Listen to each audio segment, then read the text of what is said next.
Some breaking news today. Premier Rachel Notley has let it be known quietly that she's not issuing mandate letters to her cabinet ministers. Now, you may have heard of these mandate letters. They first came on the scene in Alberta politics in 2006, 10 years ago, when Premier Ed Stelmach issued them to his cabinet ministers.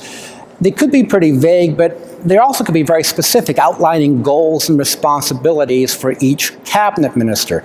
We saw them also under Alison Redford when she became Premier, and Jim Prentice thought they were so important that he issued his mandate letters just 2 days after being sworn in as Premier.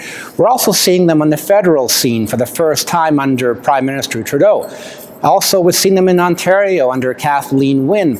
They're seen as a way to make a government look more open and accountable. And the Notley government, though, is saying they've become a gimmick, that governments issue them and don't really follow them. And Notley is saying that she has the mandate given to Albertans already. We've seen it under three things: the NDP election platform, the throne speech, and the provincial budget.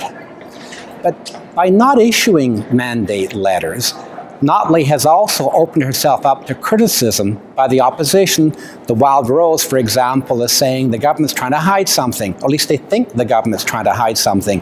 That either it won't make these goals or it's maybe changing direction, and it doesn't want to telegraph the direction it's going to take.